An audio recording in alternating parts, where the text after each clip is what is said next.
Bueno, el día de hoy yo soy la doctora Gwen y el día de hoy vamos a ver la clase de migraña.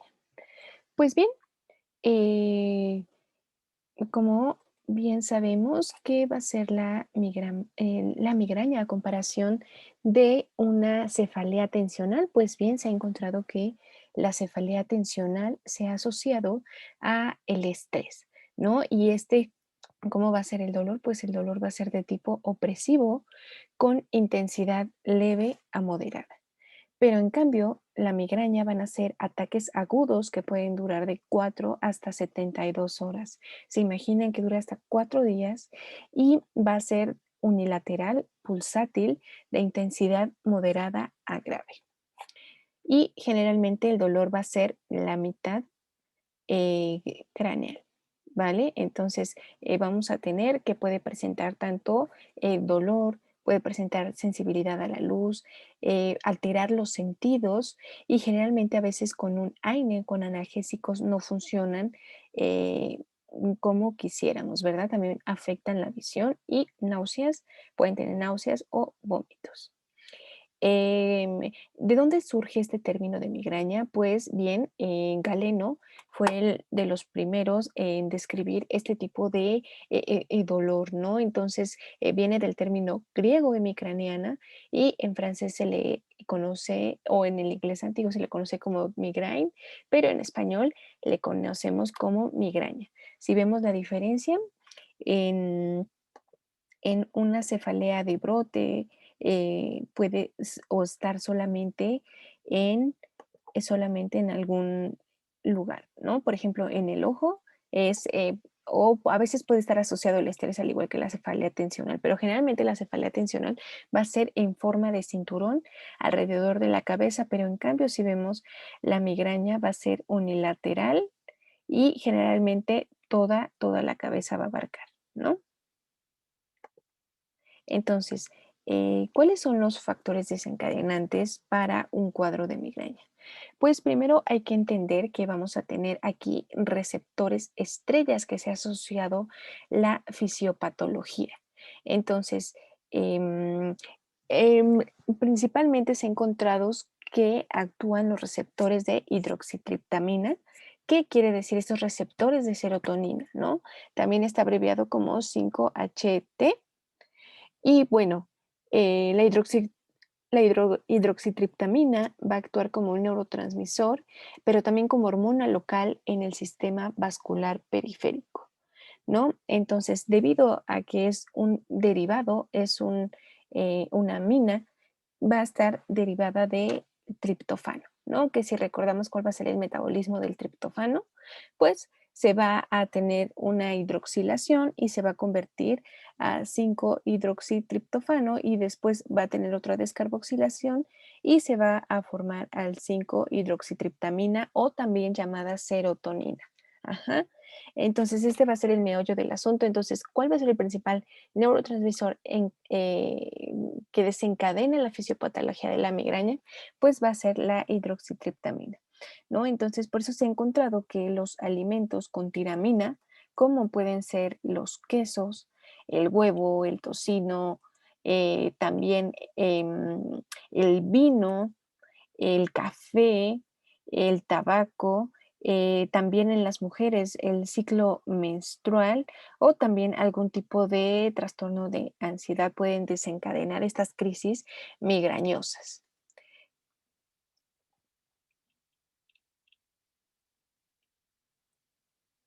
Y bueno, generalmente el cuadro clínico, en los estudios que han hecho a todos los pacientes que padecen migrañas, se ha encontrado que en el 15% se presenta aura. El aura va de los 15 a los 20 minutos que puede durar y también vamos a tener dos tipos de aura. El aura visual, que generalmente se pueden presentar destellos, imágenes ondulantes, y también el sensorial, que el sensorial vamos a tener a sentir estas parestesias, disculpen el error de dedo, parestesias y que afectan el brazo, la cara, también los dedos del cuerpo y posteriormente puede generalizarse a todo el cuerpo. Entonces, se cree que las auras se deben a una vasoconstricción y posterior puede existir algún tipo de isquemia cerebral, que por eso a veces algunos pacientes van a presentar estos síntomas premonitorios. Ajá. Entonces, en resumen, estos receptores de 5-hidroxitriptamina, que para los amigos se va a llamar serotonina, recuérdenlo, aunque suene muy rimbombante, muy aparatoso, 5-hidroxitriptamina, lo que quiere decir son serotonina, ¿vale? Entonces, estos receptores de serotonina, ¿dónde los vamos a tener? Pues hay muchísimos subtipos, como lo logran ver. Está el 1A, que generalmente va a estar en el sistema nervioso central, pero los que ahorita nos importan y los que están involucrados estos receptores a nivel del sistema nervioso central y que desencadenan la migraña, va a ser los subtipos 1B y 1D. Ajá, que si lo logran ver, ¿dónde los vamos a tener? Pues el 1B va a estar en el sistema nervioso central, en el músculo liso vascular. Es por ello que también ahorita vamos a ver parte de las teorías vasculares que se cree que es la fisiopatología de la migraña. Ajá. Entonces, pues esto puede generar, de hecho, una inhibición presináptica, efectos conductuales y vasoconstricción pulmonar. Y en cambio, el receptor 1D se va a encontrar en el sistema nervioso central, en los vasos sanguíneos y también se ha asociado a esta vasoconstricción cerebral y también puede haber algunos efectos conductuales en la locomoción. Pero generalmente vamos a tener dos fases en, en esta enfermedad de la migraña. La primera fase va a ser la vasoconstricción o puede ser esta isquemia cerebral y la segunda fase va a ser la vasodilatación cerebral y que en la cual esta puede precipitar el dolor, ¿no? Entonces, y más bien que el sistema neovascular trigeminal va a ser el encargado principal sobre el dolor, ¿no? Entonces, si logramos ver aquí, en la fase de Laura va a disminuir este flujo sanguíneo porque va a haber esta vasoconstricción y esta va a ser la primera fase, ¿no? Que algunos, ahorita lo vamos a ver, los fármacos que podemos utilizar en el aura para evitarla, pues van a ser fármacos que ayuden a vasodilatar. Estos fármacos los vamos a llamar como fármacos de profilaxis. Ajá. Entonces, ya que pasan los 20 minutos del aura, viene del aura sigue la segunda fase, que esta fase es de vasodilatación. Si observamos las variaciones del flujo, van a aumentar porque hay una vasodilatación y generalmente es extracraneal.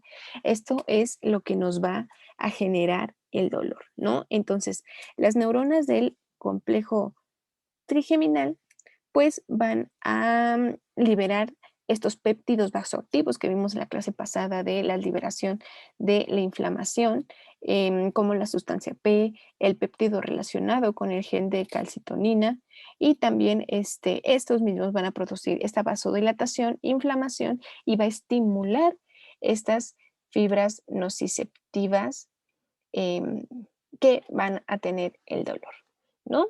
Pues entonces vamos a tener que principalmente van a estar varias áreas involucradas que van a tener estos receptores de serotonina, ¿no? Una de ellas va a ser la corteza. De hecho, existen tres tipos de teorías que nos pudieran orientar al origen o la fisiopatología de la migraña. Se ha encontrado también que el 50% de la enfermedad de la migraña están ligadas al cromosoma X. También puede ser alguna mutación del cromosoma 19 o 8, ¿no? Entonces, generalmente pudieran preguntarle a estos pacientes de si tienen antecedentes maternas por migraña. Entonces, generalmente yo los que he conocido, yo diría que en un 60% me dicen que su mamá también tenía estos dolores de migraña. Ajá, pero también se ha asociado que puede haber una mutación en estos canales de voltaje de calcio y esas mutaciones se encuentran en el 19 y 8. Ajá, entonces vamos a tener tres tipos de teorías. La primera teoría, que es la ahorita, pues la más acertada, va a ser la teoría vascular, ¿no? Que la teoría vascular vamos a tener que va a ser esta liberación y esta vasoconstricción intracerebral que va a causar el aura y posteriormente una vasodilatación extracerebral que produce la cefalea. También vamos a tener otra hipótesis. eh, Esta es la teoría vascular, la que les comento, decir que va a existir esta vasoconstricción intracerebral en la primera fase y esta fue expuesta por el doctor Wolf hace más de 50 años, ¿no? Entonces, la hipótesis cerebral está relacionada que el fenómeno de depresión, va a haber una depresión propagada cortical y por eso se va a desencadenar em, esta hiperpolarización a nivel de la corteza y puede generar una conmoción y esta inhibición neuronal profunda que, que va a generar este desequilibrio en la concentración de potasio extracelular extremadamente elevada y el flujo sanguíneo se va a encontrar reducido. Y vamos a tener otra hipótesis inflamatoria, que esta teoría apoya que los experimentos que muestran este péptido relacionado con el gel de la calcitonina se libera a la circulación meningia y durante una crisis migrañosa y que antagonistas de estos péptidos, de estos péptidos que en esta clase no se abarcarán, pueden interrumpir estos ataques. Pero generalmente en esta hipótesis inflamatoria se cree que hay una mutación hereditaria que afecta a los canales de calcio, al ATP, sodio o potasio y puede generar una alteración en la membrana y por eso nos, se inclina esta visión de la migraña como un trastorno vascular.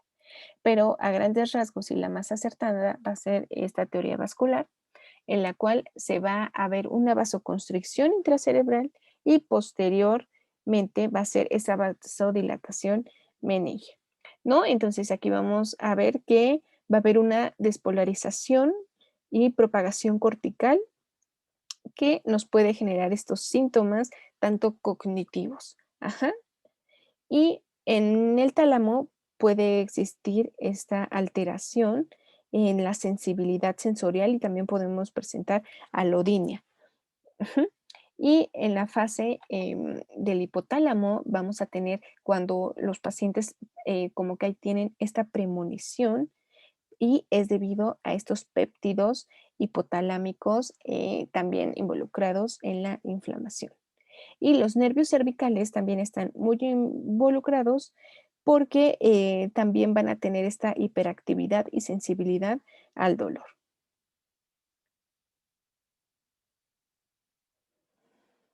Y bueno, el nervio más involucrado va a ser el nervio trigémino, ¿no? Entonces, es por ello que los principales fármacos que vamos a tener son tanto agonistas de estos receptores hidroxitriptamina.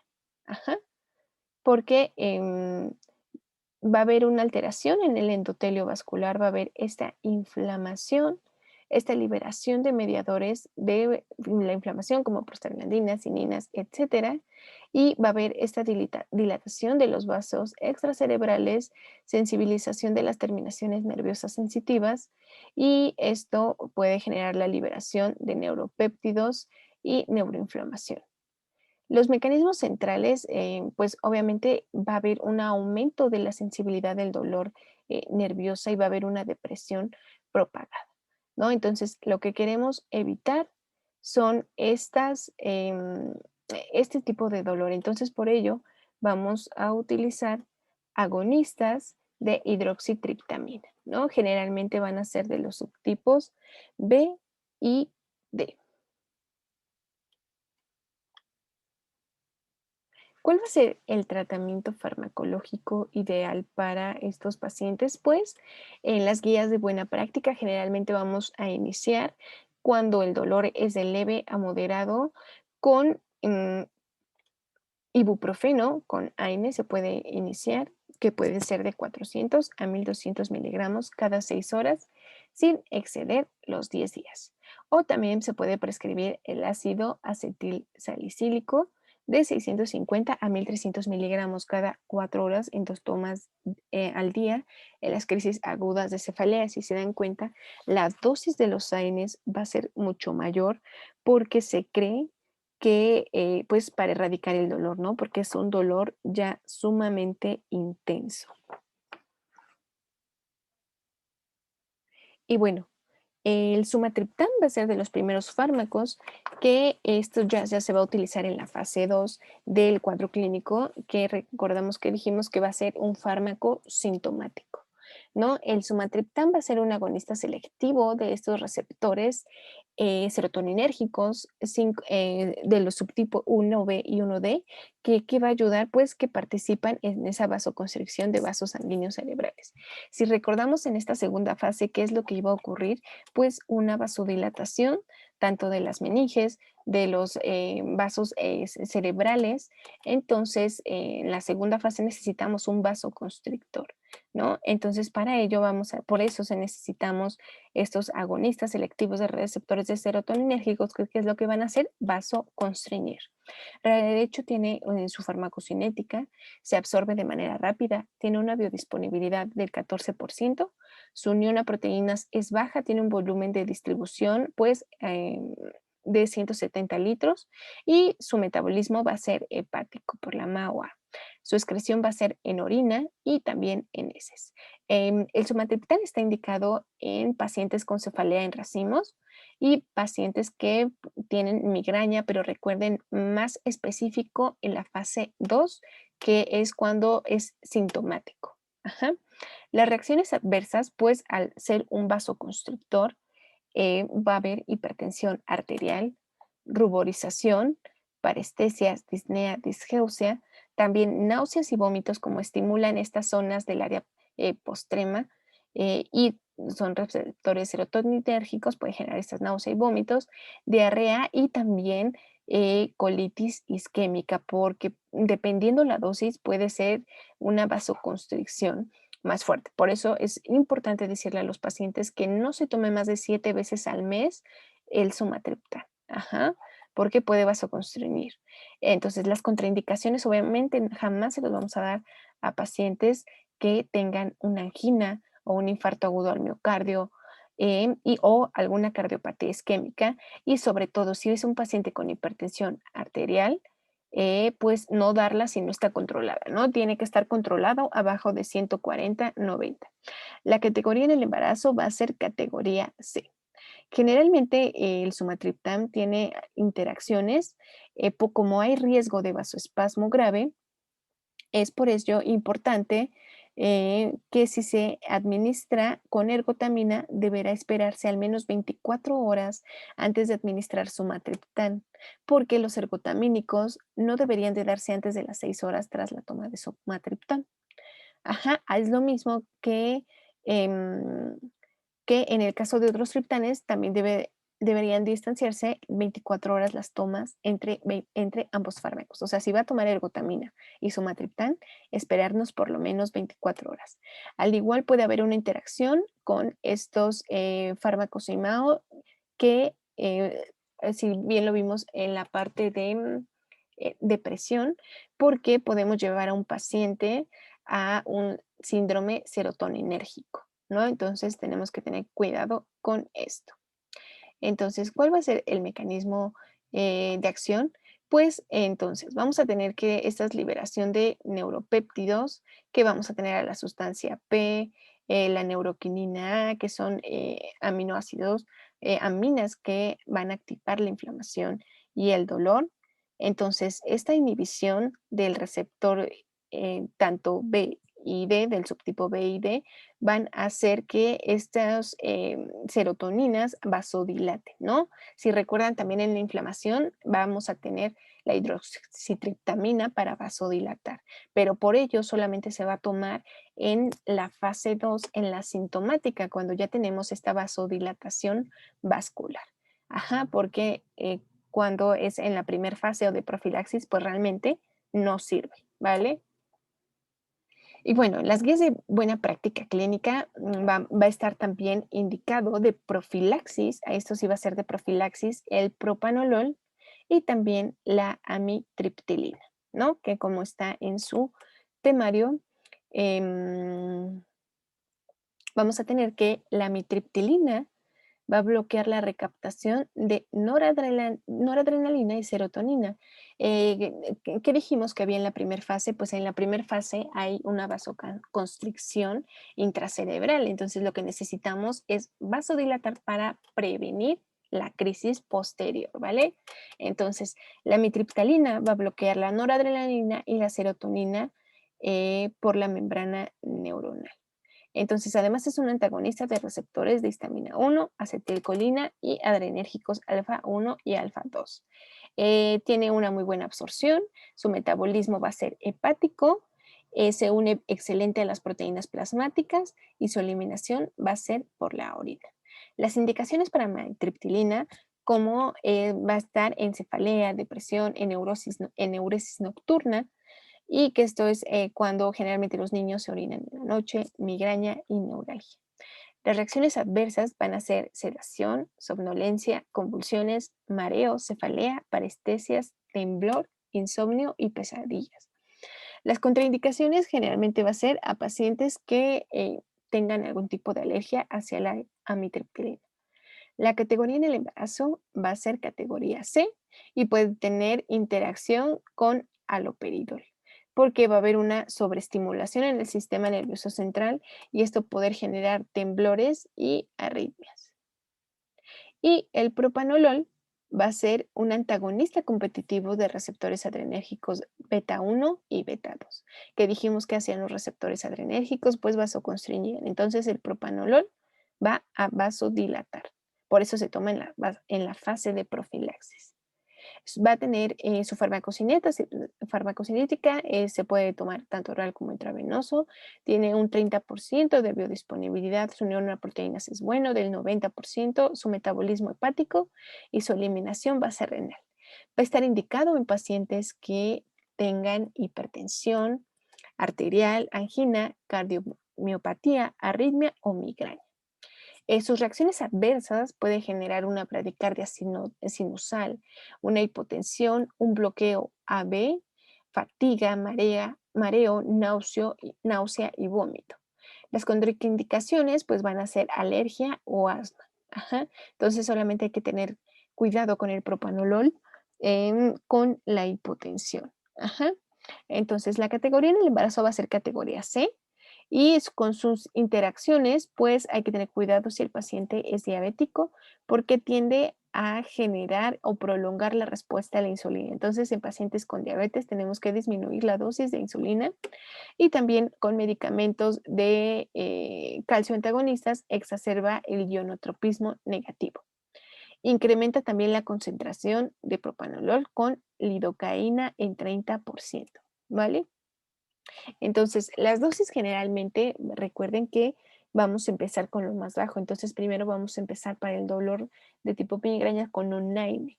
Tanto puede ser naproxeno, 500 miligramos días, o también ya en los ataques, la amitriptilina, o también se utiliza como profilaxis a los ataques de migraña, la amitriptilina puede ser de 10 a 150 miligramos por las noches de 3 a 6 meses. Recuerden que generalmente los antidepresivos se van a tardar 3 semanas, o bueno, algunas veces hasta más, ¿no?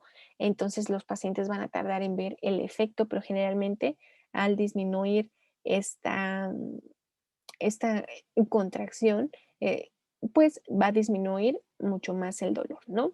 También se puede utilizar la fluoxetina, el metoprolol, propanolol o el verapamilo, que también se utiliza en la fase de profilaxis. Ya el sumatriptán ya es como tal en los ataques de migrañas, al igual que estos fármacos de ergotamina. Ajá. Y bueno, si hay recurrencia, se puede repetir cada 24 horas. Ujú. Generalmente también es muy bien tolerado subcutáneamente. Bueno, esto es la primer parte del día de hoy. Cualquier duda, por favor, déjenmelo en sus comentarios. De todos modos, lo podemos volver a retomar el próximo lunes.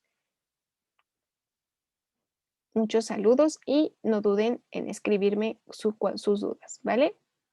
Hasta la próxima.